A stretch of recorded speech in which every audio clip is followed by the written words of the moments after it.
എല്ലാവർക്കും cook with ജോലിക്ക് സ്വാഗതം. ഇന്നത്തെ സ്പെഷ്യൽ എന്ന് പറയുന്നത് നല്ലൊരു അച്ചപ്പമാണ്.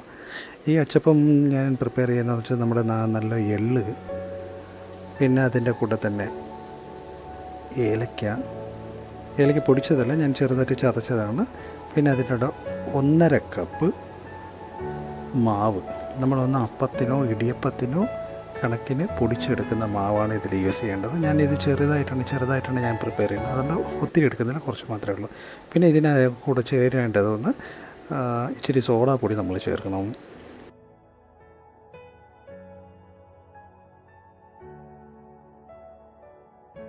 ആവശ്യപ്പെട്ടതെന്ന് പറഞ്ഞാൽ നമുക്ക് ഇച്ചിരി ഉപ്പ് കൂടി ഇതായിരുന്നു, കുറച്ചിട്ടിരുന്നാൽ മതി. ഉപ്പ് ഒത്തിരി ഇടേണ്ട ആവശ്യമില്ല, ശകലം ഉപ്പ് ആഡ് ചെയ്യണം.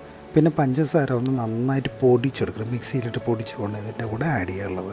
ഇല്ലെങ്കിൽ ഏലക്ക കൂടെ ഇട്ട് വേണമെങ്കിൽ നമുക്ക് പൊടിക്കാം, അല്ലെങ്കിൽ സെപ്പറേറ്റ് ആയിട്ട് വേണമെങ്കിൽ പൊടിച്ചത് ആഡ് ചെയ്യാം. ഇത് രണ്ടും കൂടെ മിക്സ് ചെയ്തെടുക്കുക. അത് കഴിയുമ്പോൾ തന്നെ നമ്മൾ എന്ത് ചെയ്യണമെന്ന് വെച്ച് കഴിഞ്ഞാൽ ഇതിൽ ഒരു മുട്ട കൂടെ പൊട്ടിച്ചൊഴിക്കുക. അതേ മുട്ടയാണ് ഇതിൻ്റെ മെയിനായിട്ടുള്ള ടേസ്റ്റൊക്കെ കൊടുക്കുന്നത്.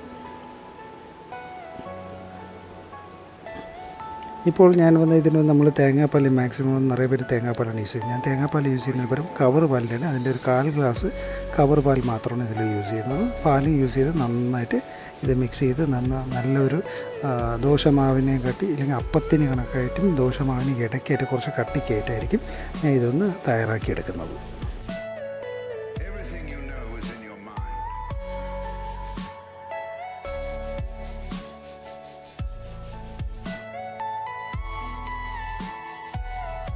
പിന്നെ ഇതിൻ്റെ കൂടെ ആവശ്യത്തിന് വെള്ളവും കൂടെ ചേർത്താണ് നമുക്കിത് നന്നായിട്ട് മിക്സ് ചെയ്തെടുക്കാനുള്ളത്. മിക്സ് ചെയ്തെടുത്ത് കഴിയുമ്പോൾ തന്നെ നമ്മൾ ദോശമാവിനെക്കാട്ടി കുറച്ചും കൂടെ ലൂസായിട്ടായിരിക്കും നമുക്കൊന്ന് റെഡിയാക്കേണ്ടത്.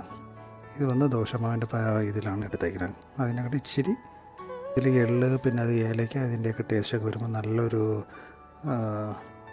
ഫ്രഗ്രൻസാണ് വരുന്നത്. പിന്നെ ഇതിൽ എള്ള്, ഏലയ്ക്ക, സോഡാപ്പൊടി, പഞ്ചസാരയൊക്കെ വരുമ്പോൾ തന്നെ അതിൻ്റെ ടേസ്റ്റ് ഭയങ്കരമായിട്ട് ഡിഫറെൻറ്റാണ്. പിന്നെ ഇതിൻ്റെ കൂടെ ഞാൻ മധുരം കുറവാണെന്നുണ്ടെങ്കിൽ കൂടെ തന്നെ ഇതിൽ ഞാൻ കുറച്ചൊന്ന് ശർക്കര പാനി കാച്ചി വെച്ചിരിക്കുന്നത് അതും കൂടെ ചേർത്തായിരിക്കും ഞാൻ ആഡ് ചെയ്തിട്ടുള്ളത്. അത് ഇച്ചിരിയേ ഞാൻ ചേർത്തിട്ടുള്ളൂ, ഒത്തിരി ആഡ് ചെയ്തില്ല, കുറച്ചാണ് ഇതിൽ ആഡ് ചെയ്തിരിക്കുന്നത്. അപ്പോൾ ആ ഒരു മധുരം കറക്റ്റായിട്ട് കിട്ടും. ഓക്കെ, ഇത് എന്നിട്ട് ഞാനത് ഒരു 1 hour അതങ്ങനെ ഫുള്ളായിട്ട് സെറ്റ് ആവാൻ വേണ്ടി മാറ്റി വയ്ക്കുന്നുണ്ട്. അത് കഴിഞ്ഞതിന് ശേഷം മാത്രമേക്കും ഇതൊന്ന് ഫ്രൈ ചെയ്ത് എടുക്കാം.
എണ്ണ ചൂടായ ഉടനെ തന്നെ അച്ചപ്പം ഉണ്ടാക്കുന്ന അച്ചു വന്ന് ആ എണ്ണയിൽ, ചൂടാകുന്ന എണ്ണയിൽ തന്നെ നമ്മളൊന്ന് ഡിപ്പ് ചെയ്ത് വെക്കണം.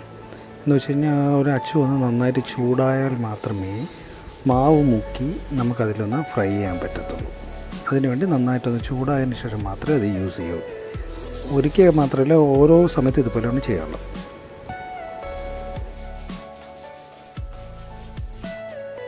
ഇപ്പോൾ ഈ അച്ച് വന്ന് ചെറു ചൂട് മാത്രമല്ല, ഞാൻ നിങ്ങൾക്കൊന്ന് ചുമ്മാതായിട്ടൊരു സാമ്പിളായിട്ടാണ് കാണിക്കുന്നത്.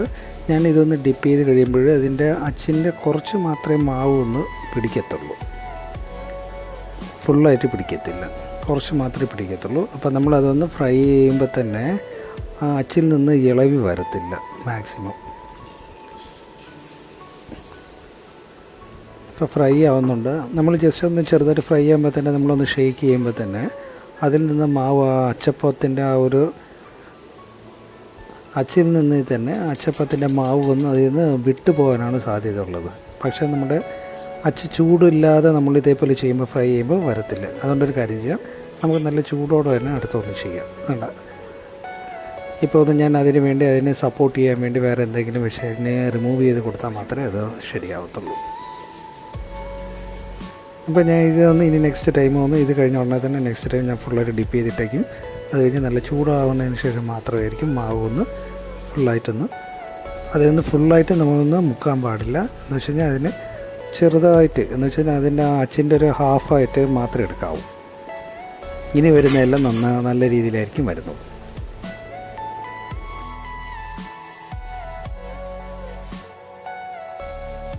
ഞാൻ ഫ്രൈ ചെയ്യാൻ യൂസ് ചെയ്യുന്ന തവ ഒന്ന് ചെറുതാണ്, അതുകൊണ്ട് അറ്റ് എ ടൈം എനിക്ക് ഒന്ന് മാത്രമേ ചെയ്യാൻ പറ്റത്തുള്ളൂ. അത് കഴിഞ്ഞ ഉടനെ ആയിരിക്കും ഞാൻ വന്ന് അച്ചപ്പത്തിൻ്റെ അച്ചു ഒന്ന് ചൂടാക്കുന്നത്. ചൂടാക്കിയതിന് ശേഷം മാത്രമേ എനിക്ക് ഡിപ്പ് ചെയ്ത് വീണ്ടും എനിക്ക് ഫ്രൈ ചെയ്യാൻ പറ്റത്തുള്ളൂ. അപ്പോൾ നമ്മൾ മാക്സിമം ചെയ്യേണ്ടതെന്ന് വെച്ച് കഴിഞ്ഞാൽ ഇതിനെക്കാട്ട് ഒത്തിരി കുറച്ചും കൂടെ വലുതാണെന്നുണ്ടെങ്കിൽ ഒരിക്കൽ നമ്മൾ ഡിപ്പ് ചെയ്ത് കഴിഞ്ഞ ഉടനെ തന്നെ ആ അച്ചപ്പത്തിൻ്റെ അച്ചു ഒന്ന് അങ്ങനെ നമുക്ക് ചൂടാക്കാൻ വേണ്ടി അതിൽ എണ്ണയിൽ തന്നെ അങ്ങനെ ഇട്ടിരുന്നാൽ മതി. അപ്പോൾ അത് ചൂടായി വരും. അത് കഴിയുമ്പോൾ ഉടനെ അടുത്തതൊന്ന് ഡിപ്പ് ചെയ്യുക, വീണ്ടും ഇടുക. ഇപ്പോൾ കണ്ടിന്യൂസ് ആയിട്ടുള്ള ഫ്രൈ ചെയ്യാൻ വേണ്ടി ഇത് ഒന്നുള്ളവർ ഒന്ന് തന്നെ യൂസ് ചെയ്യും, ചിലവർ രണ്ടെണ്ണം ബേസ് ചെയ്താണെങ്കിൽ ചെയ്യാൻ പറ്റും. അറ്റ് എ ടൈം ഒന്ന് യൂസ് ചെയ്യും, പിന്നെ ആ സമയത്ത് അടുത്ത ഒന്ന് ഫ്രൈ ആയി ഒന്ന് ചൂടായി വന്നതിന് ശേഷം അതിനെ യൂസ് ചെയ്യും. അങ്ങനെയാണ് കടയിലൊക്കെ യൂസ് ചെയ്യുന്നത്. ഇതുപോലെ ഡിപ്പ് ചെയ്തിട്ടേക്കും. ഓൾറെഡി ഒന്ന് ഡിപ്പ് ചെയ്തിരിക്കുമ്പോൾ വേറെ ഒന്ന് നല്ല ചൂടായിട്ടുണ്ടെങ്കിൽ അതിനെ വെച്ചായിരിക്കും വീണ്ടും ഫ്രൈ ചെയ്യാൻ വേണ്ടി എടുക്കുന്നത്. നമുക്ക് അടുത്ത ഒന്നും കൂടെ ഡിപ്പ് ചെയ്ത് വീണ്ടും ഒന്നുകൂടെ ഫ്രൈ ചെയ്യാം.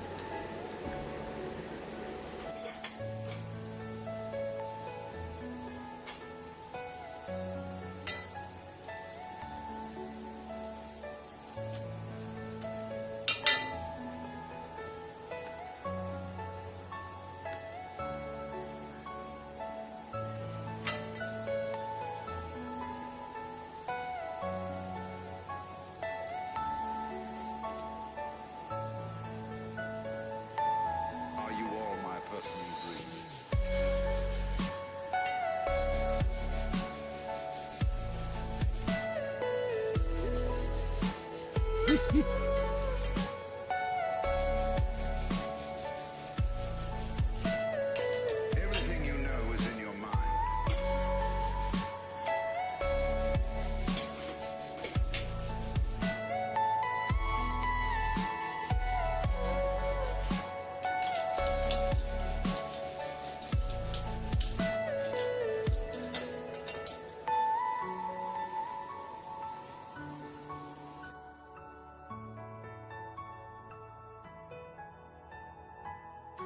ചൂടാക്കി വേണം നമുക്കൊന്ന് അതിൻ്റെ അച്ച് ചൂടായാൽ മാത്രമേ മാവിൽ മുക്കി നമുക്ക് കറക്റ്റായിട്ട് ചെയ്യാൻ പറ്റുള്ളൂ. അത് മാത്രമല്ല, ഈ പുതിയതായിട്ട് നമ്മൾ കടയിൽ നിന്ന് മേടിക്കുന്ന അച്ചെല്ലാം പുതിയതാണെന്നുണ്ടെങ്കിൽ ഫസ്റ്റ് തന്നെ നിങ്ങൾ ചെയ്യേണ്ടതെന്ന് വെച്ചാൽ നമ്മുടെ ചോറെല്ലാം വടിക്കുന്ന വെള്ളം ഉണ്ടല്ലോ, അതൊന്ന് അതിൽ വന്ന് ഡിപ്പ് ചെയ്ത് വെച്ചേക്കണം. ഒരു 2 ദിവസം ഡിപ്പ് ചെയ്ത് വെച്ചതിന് ശേഷം കുറച്ചൊന്ന് ഓയിലൊക്കെ ഇട്ട് അതിന് ശേഷം വന്ന് ഒന്നും കൂടെ യൂസ് ചെയ്ത് വന്നാൽ മാത്രമേ അതിൻ്റെ പഴക്കം കാണത്തുള്ളൂ. അപ്പോൾ ഇതൊന്നൊരു പുതിയതായതുകൊണ്ടാണ് പെട്ടെന്ന് ചിലതൊക്കെ പെട്ടെന്ന് ഒന്ന് പിടിച്ച് വരാൻ വേണ്ടി ലേറ്റാവും. മാക്സിമം ഒന്ന് നല്ല ചൂട് എണ്ണയിലിട്ട് നന്നായിട്ട് ഡിപ്പ് ചെയ്ത് വെച്ചതിന് ശേഷം മാത്രമേ ചെയ്യാവൂ. എന്നാൽ മാത്രമേ കണ്ടിന്യൂസ് ആയിട്ടുള്ള ഇതൊന്ന് കറക്റ്റായിട്ടുള്ള ഫ്രൈ ചെയ്യാൻ പറ്റുന്ന കണക്കായിട്ട് വരുന്നത്. അപ്പോൾ നിങ്ങൾ ഇതിനെക്കാട്ട് കുറച്ചും കൂടി എണ്ണ കൂടുതൽ ആഡ് ചെയ്തോളൂ ഫ്രൈ ചെയ്യാൻ വേണ്ടി. ഒത്തിരി എണ്ണ ഞാനിത് കുറച്ച് എടുത്തേക്കുള്ളതുകൊണ്ട് കുറച്ച് ഇച്ചിരി എണ്ണ ഒഴിച്ചിട്ടുള്ളൂ. നിങ്ങൾ ഒത്തിരി എടുത്ത് അത് അതിൻ്റെ രീതിയിൽ ചെയ്യാം.